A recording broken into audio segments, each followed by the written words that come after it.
Jay. He's the CEO and founder of MVP1 Ventures. I'm sure that means something. Jay is a thought leader and sound strategist with deep expertise in emerging thinking on platform business models. He helps existing enterprises and startup founders in creating unforeseen customer experiences, connecting positive impact with profitability. He has 18 years of experience in bringing digital product ideas to life, including currently overseeing a tech portfolio of $150 million for a major bank. He received a master's and an MBA in information systems after graduating in medicine. He's also a certified program manager and an expert in complex project management. Jay brings his insights and understandings of lean startup and agile methods to the context of platform and enterprise. So with that, let's all stand out and give your classmates.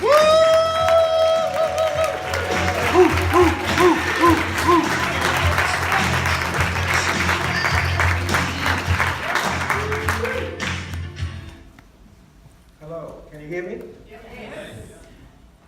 Okay, DC, thank you so much. And everyone, really thank you. This is an honor and privilege. So, and over the last 17, 18 years, I've been delivering a number of software technology projects, primarily in software industries, largely focusing on the consulting part, right? Working with other organizations, how to go about it, what to do, giving advice. And up till last year, it became clear that consulting, I'm still keeping my game pretty small. It's still one-on-one with the organization, with my consulting clients, and not really creating products that could really have a lot bigger impact. So that's where we started in the business of empowering startups that can create products and platforms that millions of people can reach, can use, and that will really fulfill part of my vision, what I wanted from my life. It took just 18 years to get there. So that's a little bit of a background on the whole thing that started with coaching with.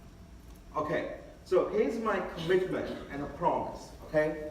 Number one, and by the end of this conversation, you'll be left with more questions than answers. Okay, your head will be buzzing with possibilities, and you will have a new perspective. That's my personal commitment. You will, whatever industry, whatever sector you are in, you will have some new ideas and new perspective by the time we finish this conversation. You will not shut up about two words: platforms. You'll have a whole new context on the platforms. And the second word is use cases. We'll get to more on that. And you'll learn a model of leveraging emerging technology and the convergence of emerging technology to create disruptive innovations. That's, none of this is original. It's just, learn from experiences and observations and a number of research put together to really give us a way of thinking. I'm not going to specifically talk about virtual reality or augmented reality or AI. There's a lot of material on the internet, but it's really about how do we use it in the business we are in, whatever sector that might be, okay? Let me go to the next one. Okay, so there are 4 things I will talk about. Number 1, platform business models. We had the opportunity to hear from Melissa about the business models, and over the last decade, there are some companies who are really leveraging this whole new thinking on platform businesses. So we're going to get into that. There's a lot of Harvard research that's been applied that really examines the platform business model that's dramatically different from the traditional business model that we've seen over the last 100 to 200 years. We'll talk about that. The second aspect we'll talk about is human needs versus experiences in industry context. And the third force, I call it a force, is the convergence of emerging technology. It's a number of technologies coming together that always has a disruptive impact rather than one specific technology. And the fourth factor is the social trends. And when you examine or think about the industry, whatever industry you and I choose to operate in, these 4 factors would have a definite impact and to create billions of dollars of opportunities and the largest impact that we want to have. Okay, can we move to the next one? Okay, so let's just, before we go into the details of platform thinking, let's just really examine what is a traditional business model. So I'm going to take a perspective here, okay? So if you think about whether it's some products or services that we manufacture, right? It's traditional business. The way we think about things is I'm going to get some raw materials, go through some design and manufacturing process, then I'm going to distribute, and then it reaches to the consumer. And in this process, we create value that consumer pays for. Yes? Yeah. Nothing new. Yes? So you could say, for the purpose of this dialogue, this is traditionally called a pipe model. So it's like a pipe that the process of creating the value is happening from raw materials to service design, manufacturing process, distribution, to get into the hands of the customer, and in the exchange they pay. And over the last 100, 200, whatever is years of industry that's been there in the business context, that's been fairly common, whether it's manufacturing or service industries. Platforms differ from that. In a platform thinking, you're not really creating a product, and you may, but you don't necessarily have to. So that's what we're going to examine. And this is an important context because, for all of the businesses, there's this almost a mindset that we have that I'm in a business, I have to design a service or I have to manufacture a product.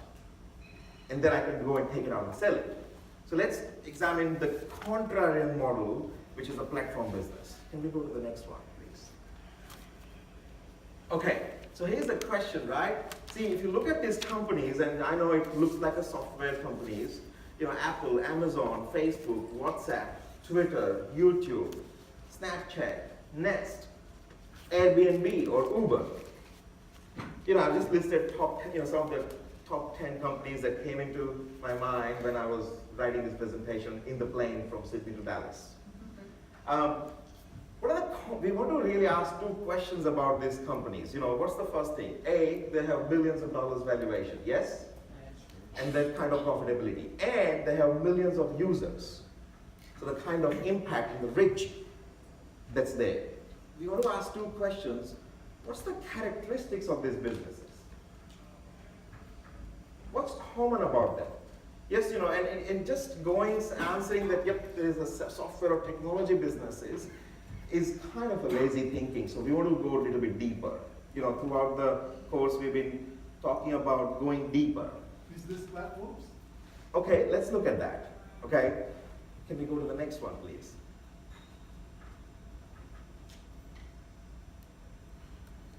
Okay, so first thing about the platform, and I know it's a little bit busier slide, so we'll just take it a little bit down and break it down, okay? So the first aspect of a platform business is that the value exchange between a producer and a consumer happens on a platform.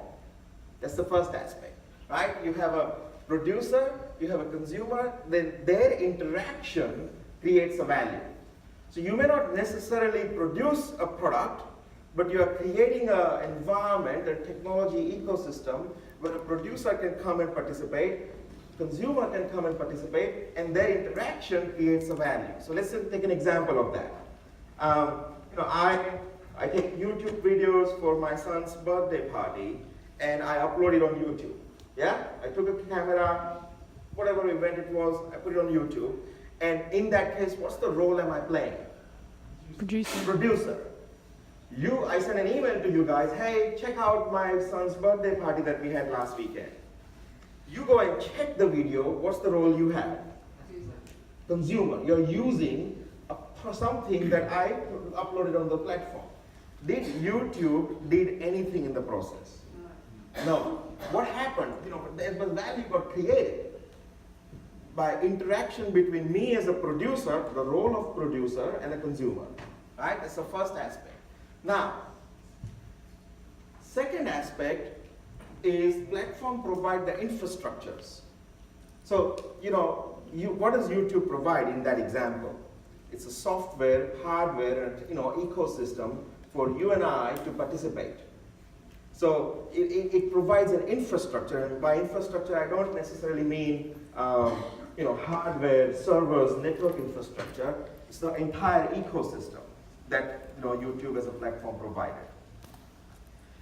The second aspect is it governs the interactions. There are certain types of videos that I cannot upload on YouTube.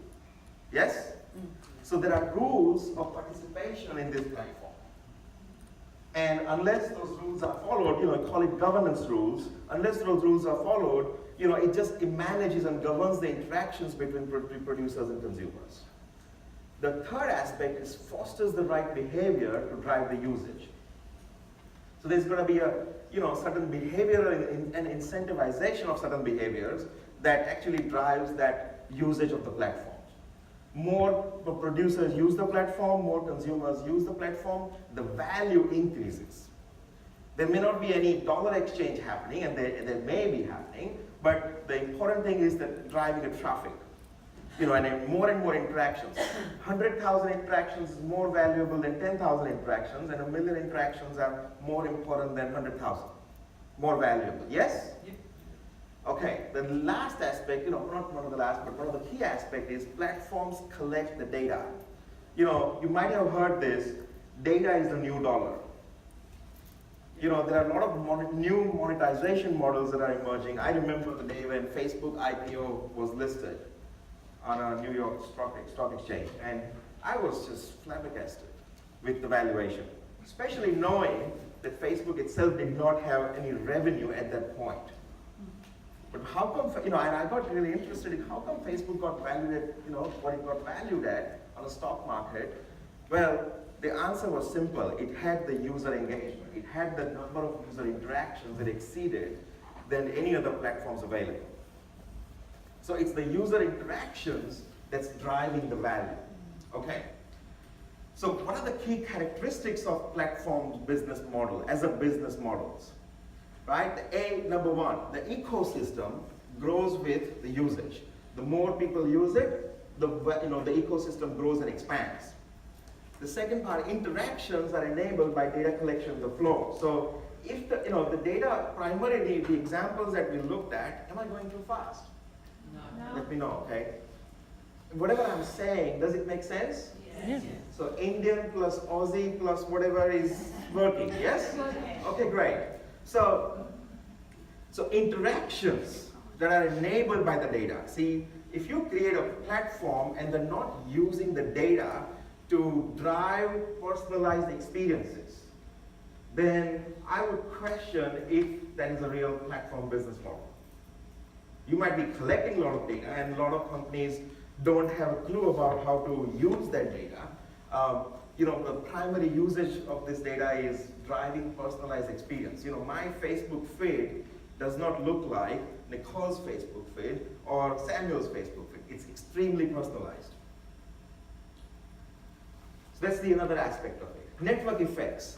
See, you've seen the exponential curves in many of the industries and how quickly some of these platforms go on taken up. There's this flat line for a number of months, and suddenly you see this exponential tipping point in terms of user engagement, the interactions, and the user and the mainstream profile.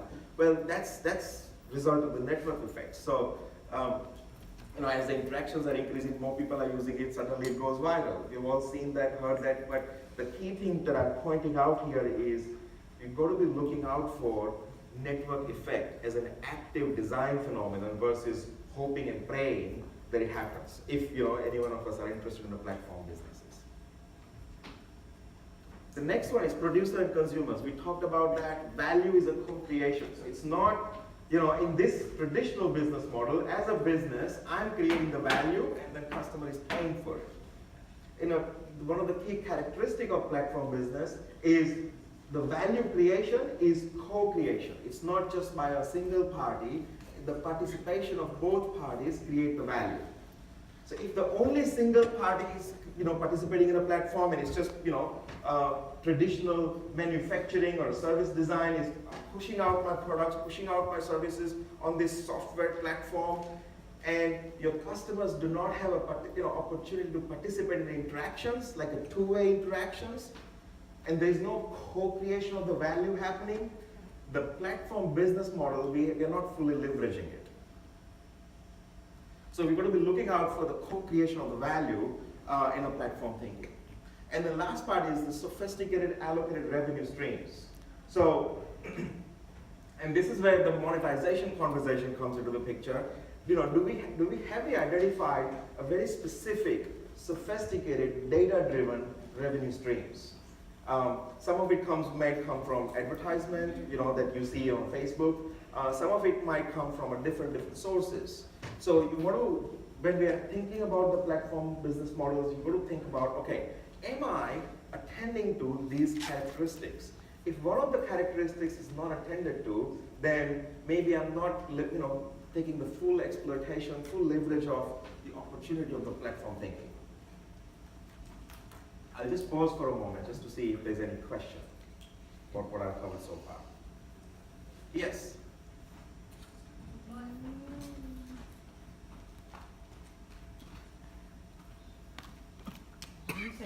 When you say co-create and participate, can I have any? You got to turn it down. It's down. Hello? Hello? Working. Hello? It's okay. Try, start. Are you up? Sorry. When you say co-create and participate, can you give me an example of that, please? Sure. So, you know, one of the examples I gave about YouTube, that's a co-creation. Now, let's take another example, Airbnb. Yeah? See, what's the value exchange happening on an Airbnb platform? I get to come and live in your house if I'm visiting New York State. And if you listed your property on New York, Airbnb, yeah? I'm looking for a hotel. I don't want to live in a hotel. I want unique experiences. Then, and I find your property. It's the kind of experience I would love to have, and your property meets that compared to living in a CBD hotels. And there's a price point. You know, there's a value for me in, you know, using the property that goes beyond just getting a room and a bed. There's a value for me. There's a value for you in your unused aspect of your home that generates money. And, you know, as an Airbnb host, you get to meet with a bunch of other people and have those interactions and experiences that were not available to you before Airbnb as a model came about. So there's a value that you got. Now, the interaction created it's a co-creation of the value as a result of this interaction. Does it answer your question? Yes. Right, thank you. Okay, yes? Sorry, can you just explain? Sorry. This is on? Yep. Yes. Jay, would you mind just explaining the network effect again? Sorry. Sure. So, network effect is simply, you know, when we use the word, this video has gone viral. Oh, okay. Right? See, what's the network? It's a number of components coming together. Yes? It's the simplest summary definition of it. And when things comes together, it kind of takes off. So, for example, a YouTube video going viral on Facebook. That's right. Okay. It's you know, it's a you know, the other example comes up to mind is when the usage numbers. So WhatsApp, when it came about, it gained the traction in a period of about 2 years. Went from 0 to 300 million, 400 million users. At some point, it got the network effect. You know, I sent you the invitation, hey, you know, get on WhatsApp, right? And you start to use it, and then you send it to somebody else because, you know, you're getting advantage out of it. You're not paying text message money. We used to pay 20 cents, 25 cents per text message. Yeah. You go and help 10 other people, and suddenly 10 other people are using it. So the growth is extremely fast. Yeah, thanks. Okay, see if you can move on. So that's one aspect that we've got to think about. I've covered the examples. Let's keep moving on to the next one. Okay, 5 rules. I apologize for the size of the fonts. I don't know what's happened because when I was looking at my laptop, it looked pretty good. So I'll go through it and yeah, I know. So, you know, I'm going to summarize this. These are the 5 things that you're going to be looking out for. Number 1, create value by allowing the producers and consumers to interact. You may monetize it, you may not. And there are a number of examples available in the industry to be, you know, where interactions is either charged or it's free of charge. The second aspect is you capture the data and use it to provide personalized experiences. That's the second aspect. The third aspect is trust. You've got to enable the trust through secure transactions. That's one part of the component. And rules of participation. See, I mean, a lot of people had ideas from before Airbnb about using the home as a rental and allowing a stranger to live in my house. But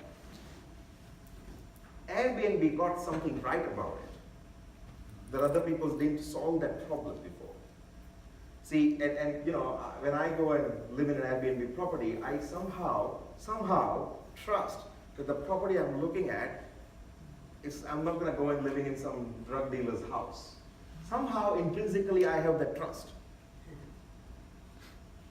Now, Airbnb as a platform achieved that. So it has to enable that trust factor, pretty critical, to drive that network effect. The next one is it removes the middleman.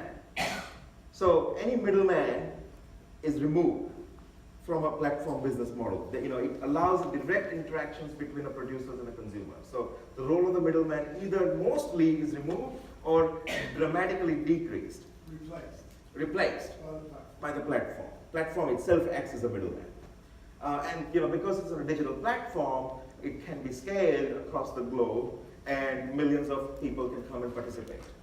And the last characteristic is, this is a pretty important one to drive that network effect, is it provides incentives for consumers and producers to participate. So you and I can go and create software technology platforms, no problem. But the question that we always confront, and some of the startups I work with, to implement this model, they always, the biggest 64 million or $1 billion question that's always there is, how are we going to get the traffic? How are we going to create the inventory, whether it's a property or taxi drivers for Uber, or whether it's a exchange of whatever goods? How are we going to create the first inventory so that when the first consumer comes and visits the platform and we launch the product, they have a sufficient inventory to look at it.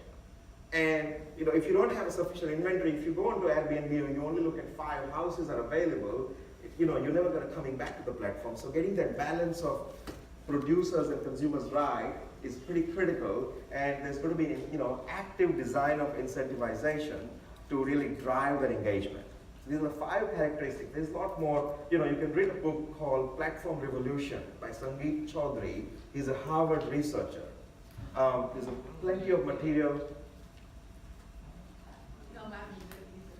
Yeah, he's done a depth of research, number of YouTube videos, but I highly recommend this book, Platform Revolution by Sangeet Chaudhary. So that's one aspect that we have covered so far. Okay, let's move on to the next one. Monetization models, it's available in the slide. The slide pack will be available to you. I won't go into the details of that in the interest of time. Let's move on to the next part. Okay, so here's this is my gut feel experience research, right? Platform revolution is just getting started, and we have had 1% penetration. That's the first thing to really get. It's fairly new. We have got some, maybe 10, 20 companies who have done incredibly well, but it's really a beginning of it. And there's a 99% of the size of the opportunity still left. That's the first aspect. The second aspect is, I'm saying, every industry, every sector is likely to be disrupted by this platform business model. So the question is, you choose to disrupt the existing industry or wait for somebody else to come and disrupt your sector. You could have 18-year-old sitting in Silicon Valley, designing something that can literally disrupt, 100 years old business. So choices are for us. The third aspect is, is what I've been saying. Every industry, and there are people who think, well, my industry is not really platform business. I manufacture, I'm in a farming. How is the platform going to be, platform business model going to impact farming as a sector? Well, that's what we want to look at, because I don't think there is any industry that's immune from this disruption that's already on our doorstep. Move on to the next one. So, evidence that we had so far for this disruption: transport and taxi, well, Uber disrupted that. Hotels, Airbnb disrupted that. You have music industry, iTunes, Spotify are examples of platform businesses that disrupted the music industry, completely redefined the model. You know, you have videos and movie hiring, Netflix, you know, Blockbuster went out, famous example, I'm gonna talk a lot about it, Netflix replaced it. Software development as an industry, you know, my own industry, when we think about it, got displaced, you know, by Google Store, you know, the whole platform of App Store and Google Play Store, right? So, because what do they do? To take an example, Apple App Store is a platform. What does it allow for? It allows for a free creation and expression of you know, various ideas in a form of an app. So developers come and participate on App Store, and then producers, you and I, consumers, we download the app. What Apple is doing is providing a platform for that interactions and the value creation to occur. List can go on. Next one. You know, the question for us to keep dealing with is, can we afford, any industry, can we afford not to be a software and digital data-driven business? I don't think so. And I'll leave you with that question. Now, let's look at the second aspect, okay? Now, we probably, okay, let's look at me first. Don't look at the slide, look at me. Okay, so, you know, businesses get created to meet a need, yes? Yes. Yes. Not a new thing. And when you look at what are some of the core needs, well, you know, I have a need for a house, I need to eat, I need to do it, and I need to move from one place to the other place. And to meet these needs, you know, various industries come into existence. Nothing new about it, but what we've been observing over at least the last decade is how those needs are met is pretty important. So what is that? Well, that's an experience. So what's the experience that the customer has as they meet their need via an offering? So industries get created or disrupted depending on not only just meeting a need, but also the experiences that are being delivered to the customer in the pathway to meet those needs. So if we now go and look at the slide, see, you know, you look at the need, the yellow aspects, and then you look at the experiences, the blue aspects. Those things are fundamental to us being as human beings. So, you know, need for shelter, food, well-being, my health and well-being, entertainment. I mean, I wrote this before we learned about those 6 things. Otherwise, I would have put those 6 things in. But you know, you have, you know, need to communicate. As a human being, I feel better and comfortable if life occurs to me as certain. So I have a intrinsic need for certainty in life versus uncertainty. So these are the need sectors you could think about. And then, you know, industries, the sectors in the middle are really a result of meeting those needs, but then the businesses that are winning are really attending to the blue aspects. So, you know, you have a well-being as a sector, as a need, and you know, you have a healthcare and pharmaceuticals, but those businesses in healthcare and pharmaceuticals, if they're attending to the experience side of it, care, that's a fundamental experience I want to have as a human being. You know, that someone's caring for me. Someone is, you know, I have a hope for my future. When that's there as an experience and as available as I go about meeting my need, if there was a hospital that I went to for a healthcare and I got the experience of being cared for and nurtured and I have a hope for my future, I'll go to that provider first compared to somebody else where that experiential aspect is not being addressed. So as we think about different businesses and research and the models, especially the platform businesses, you've got to attend to the experience aspect along with meeting the need aspect. And it's an important lens to apply, you know, when you think about the disruptive or innovation models. Okay, let's move on to the next one. So, you know, we're just going to have some examples about it. See, did Kodak films get disrupted due to digital camera invention? They invented it, yes. But you know, people, it's a quite commonly given example. Kodak did not recognize the digital camera trend, got disrupted. Would you agree to that? Yes or no? Yes. Yes? Anyone saying no? Okay, second question. Did blockbusters get disrupted due to Netflix? Okay. Did hotels get disrupted due to Airbnb? Okay. Did music industry get disrupted due to iTunes? Okay. Well, let's examine this fact a little bit more because it's pretty important for us to recognize it's not one thing that disrupts the whole industry. Never a one thing that disrupts the industry. Okay, let's go to the next one. See, the answer is, yeah, you say yes, yes, yes, it's never, the answer is not by itself. So the iTunes, for example, by itself did not disrupt the music industry. Napster, but not by itself. See, Uber, not by itself disrupted the taxi. Or Airbnb, not by itself disrupted the hotels. So what am I saying more about that? Okay, let's look at that. See, okay, yeah. See, here's the mantra, and this is my observation.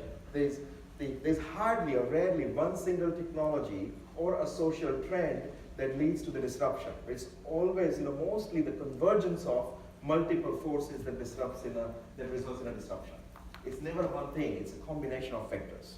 DC has been using the words forces. So we're going to start to think about a number of things coming together, driving the disruption versus a one particular thing, just to get the depth of it. We go to the next slide.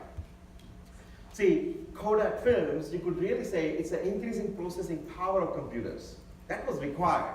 You needed digital photography, yes, no one can argue with that. But there was also a trend of reduced cost of storage.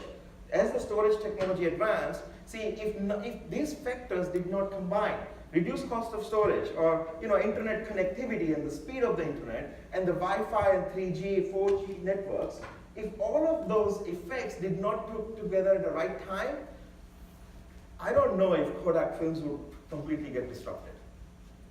How many of you see that? You need all of that together to really cause the disruptive effect. Let's look at another one. And before we go, actually, the blue aspects, which is identifying that as a social trend. So people are, traveling more as the wealth is increasing, especially when you look at China and India, the rising middle class. That's an increasing wealth, and what that has done is it's increased the travel, and that's one of the social trend that contributed to the more use of digital camera. You have a speed and awareness of convenience. That's as a social trend, and that's adds to it. So we are looking at a number of technologies factors plus social trend, the convergence of it resulting in a disruptive effect on one particular sector. Let's look at another example. Taxi. See, Uber by itself did it. It's a digital maps. That is technology advancement, along with GPS accessibility, the smartphone penetration, availability of this Wi-Fi, 3G, all of that together, along with the sharing economy as a social trend and rising unemployment. I need flexibility, autonomy as a social aspect. All of this combined together really resulted in the disruption. Not one thing.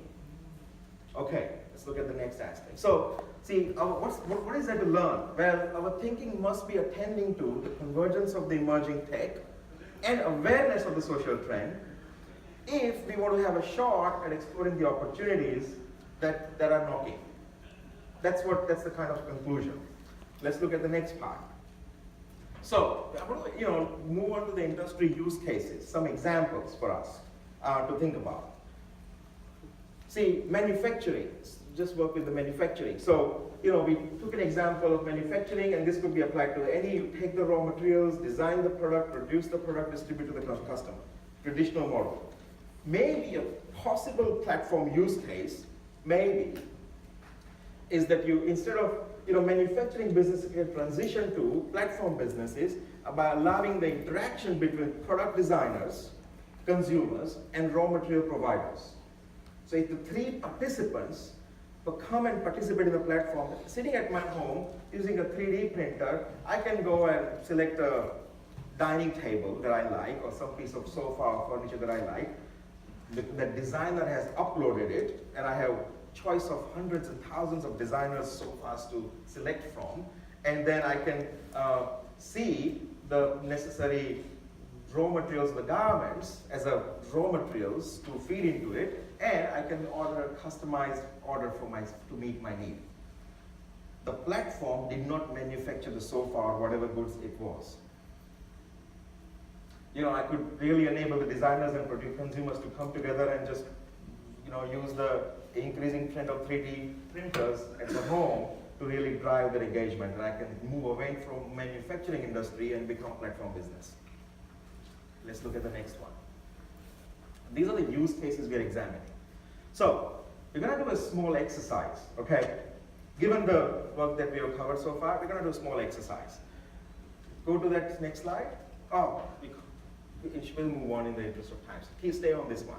So, orange circles are some of the examples of emerging tech, and the blue circles are the collection of social trends. Genome sequencing. Did you know genome sequencing? You and I can actually go and order a designer baby. I'm an Indian with black hair and black eyes, and I want a child with a blonde hair and a blue eyes. I can go and order a designer baby today. Did you know that? Yes. So that's one emerging technology trend. What does it mean? If the human being's DNA is codified and we know the exact sequence of DNA to create a human being and make necessary additions. It's emerging tech. It's not yet fully mainstream, but days are not too far where you and I can, the way you and I carry, in US we carry the social security number, in Australia we carry the Medicare card, we'll be able to carry my genome sequence. And maybe that's what gets used to identify me for who I am in any of my interactions with governments and companies. That's potential use case. So you've got to think about that. Okay, you look at particle physics, emerging 4K and emerging advances. Advances in Wi-Fi and the 4G, the network connectivity, cognitive computing. See, what's the next search engine? We all know Google. What do you think is the next search engine? Okay. Well, I invite you to consider the next search engine is maybe voice-based interface. Amazon Alexa or Siri, where algorithms driven from your voice recognition will be making the search and making the commercial transactions, not you and I going and looking through the screen to see which one, which is the business that you want to go. So if the voice algorithm did not select your product, consumer is never going to interact with your product or service because it's completely voice-based. So you're going to think about these trends, 3D printing, solar and battery storage, what Elon Musk is doing, AI and robotics, the speed, the precision, the automation. See, these are some of the technology trends, and then you have a social trends. You can replace more, you can pick and choose. Here's the exercise we're going to do. See in the middle, your industry or your sector, it might be your current one or the one you aspire to play. Have a partner on your table. Find a partner on your table and really engage in a speculative scenario. What does coming together of these forces mean for your industry? That's the question you're answering. What is, we've looked at manufacturing, we looked at something else, we looked at Kodak, we looked at Airbnb, we looked at Uber. What does together it means for your business or your industry? Take 2 minutes each. Each, we have to. Okay, we have total 2 minutes, so 1 minute with your partner. Thank you.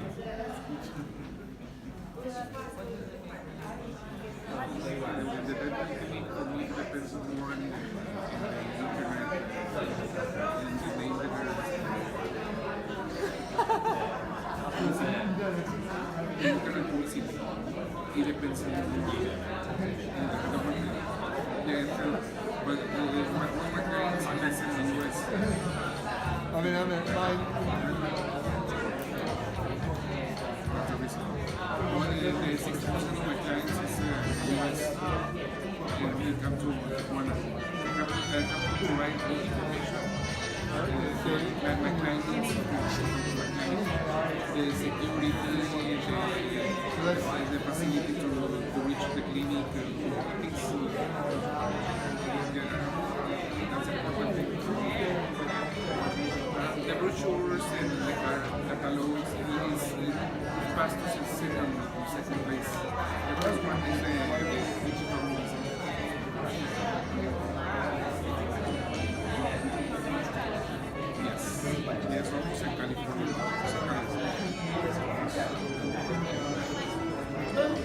Okay, please switch, give your partner opportunity to share.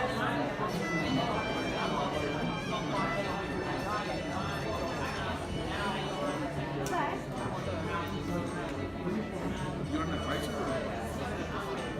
I'm okay.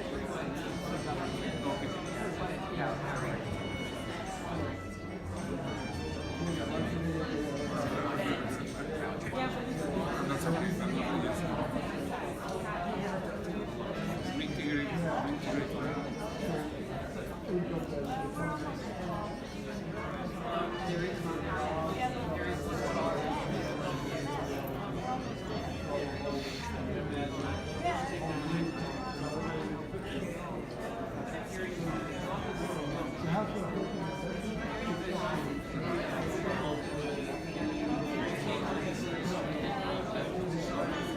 Very difficult decisions making. Thank you. Please stop. Let's acknowledge you. Give your hand to your partner. Okay. Now, obviously I'm around participating with you guys. So if you have further questions, you want to explore some of this in your industry, please grab me. Yeah. Let's just look at this. Just to finish this off as a closing remark. So, given the theme of renewables and energy for this, I looked at some of this factor. Internet of Things, peer-to-peer payments, solar penetration, the battery storage technology, machine learning and robotics. You have smartphone penetration, you have wearables coming up, wireless charging tech. We can actually now charge this phone without actually plugging the cable. Particle physics advances, the blockchain enabling the trust, 3D printing, automation. What does it all mean to the energy and renewable sector? And when you really ask that question in the context of what we have already covered and learned so far, one of the possible use cases, and I made this up as a speculative use case, and I really encourage that you speculate, right? A possible model to fulfill on Bucky's vision. Well, we know it's a distribution problem or a production problem. Can every household in America, in Australia and Europe, can have a solar? Yes, it can. And then can we build a cross-country grid through private-public partnership model? And then a global, what's the role of the government? So well, the governments and can really remove the borders and create a free transfer of the energy through the grid. Okay. Well, can we then build a platform using the platform business models and platform thinking enabled by blockchain that monitors the distribution and consumption of electricity units? So if I produce 20 and consume only 15, 5 that is left over, who used it? Blockchain can tell me that Vicky used it, right? Okay, well, the platform can generate an invoice where I can get paid for that 5 units that was excess capacity in my house, and that can happen across the globe.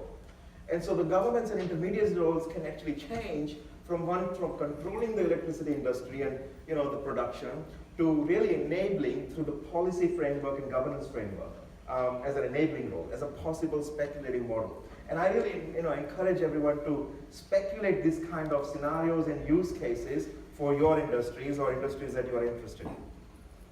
I won't take more time, there's more details to it, but it's time. Thank you so much for your time.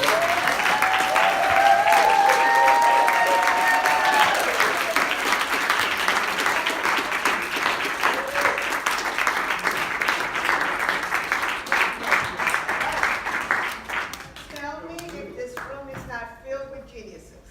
Okay, have a